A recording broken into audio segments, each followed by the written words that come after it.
If you're studying for the INBDE, I highly recommend INBDE Bootcamp, an all-in-one study resource that will help you pass your exam. Use coupon code MENTALDENTAL for 10% off. Hey everyone, Dr. Ryan here, and welcome back to Mental Dental. In this Dental Mythbusters series, I'll be taking a common dental belief, putting it under the microscope, and asking one question: is it fact, fiction, or somewhere in between? I'll use evidence to support or deny the claim, so you know as a patient, student, or doctor what the truth really is. Today's myth is: can antibiotics cure a toothache? Let's find out. So as a dentist, this was one of the most common dental myths that I heard from patients, and I completely understand why people believe it. A tooth starts to hurt. Maybe there's some throbbing pain associated with that. Maybe the gums are a little bit swollen. Maybe the patient has had this happen before and they went to urgent care or the ER. They took some antibiotics and then they felt better for a few days. So naturally they think, hey, I had this toothache. I took these antibiotics. The pain went away. Therefore, antibiotics cured my toothache. But today we're putting that myth to the test. Can antibiotics actually cure a toothache? And the verdict is busted. Now, antibiotics can be a necessary part in the treatment of certain dental infections, especially when infection is spreading or the patient has systemic symptoms. We'll talk more about that later. But for most toothaches, antibiotics do not cure the problem. They might temporarily reduce the bacterial load, and sometimes they may make the symptoms feel better for a short time, but they don't fix the source of the toothache. And that's the key idea for this video. Antibiotics are not dental pain medicine. To understand why antibiotics usually don't cure toothaches, we need to talk about what actually causes dental pain. A toothache can come from many different problems. It could be a cavity that's reached the dentin, like in this picture. It could be reversible pulpitis, where the pulp is irritated but not permanently damaged. It could also be irreversible pulpitis, where the nerve inside the tooth is severely inflamed and irreversibly damaged. It could be pulp necrosis, where the pulp tissue has died. It could be a periapical abscess, where infection has spread beyond the tip of the root. It could be a cracked tooth. It could be periodontal disease. It could be food impaction, trauma, bruxism, or something else entirely. So the word toothache is not a diagnosis. It's really a symptom. And because the causes can be different, the treatment has to match the cause. If the problem is a cavity, the tooth might need a filling. If the problem is a crack, that tooth might need a crown. If the problem is irreversible pulpitis, the tooth may need root canal treatment or extraction. If the problem involves an abscess, the patient might need incision and drainage on top of a root canal treatment or extraction. If the problem's periodontal, the patient might need periodontal therapy.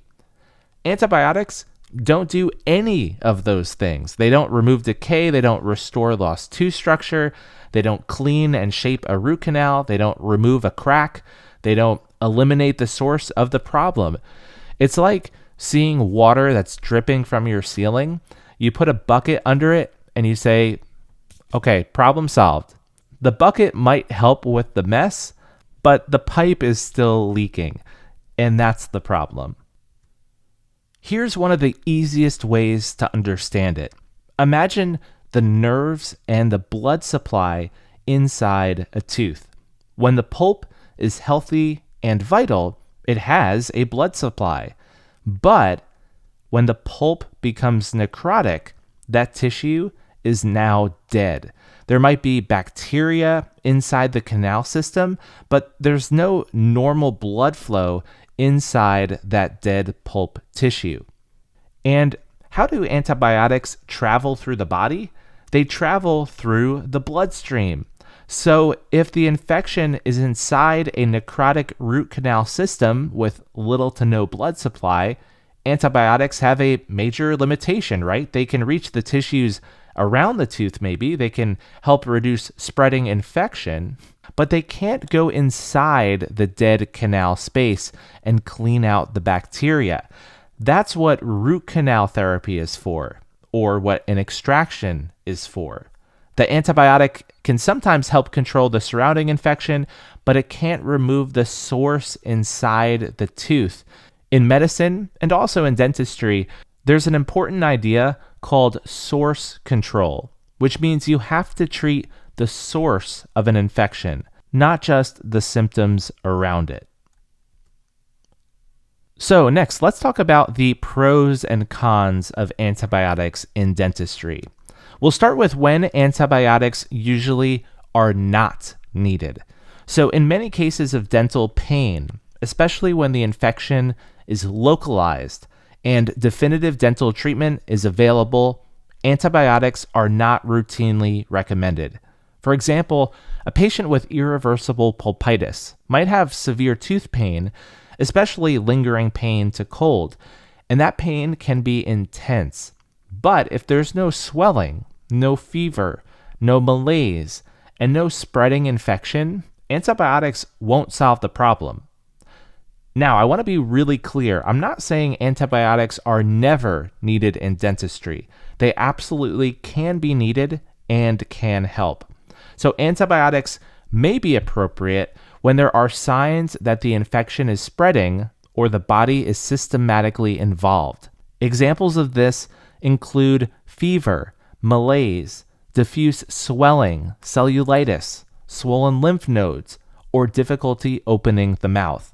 And if a patient has difficulty breathing, difficulty swallowing, rapidly worsening facial swelling, or feels seriously ill, that can be an emergency and the patient needs help right away.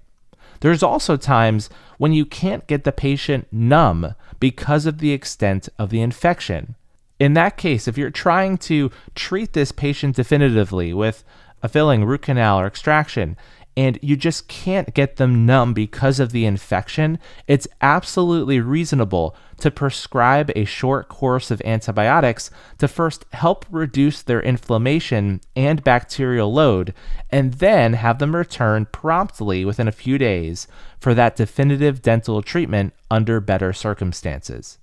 Antibiotics should also be considered differently in medically complex or immunocompromised patients. For example, those with HIV or AIDS, or transplant recipients. But for the average healthy adult with a toothache, no systemic signs of infection, and access to dental care, antibiotics are usually not the first line answer.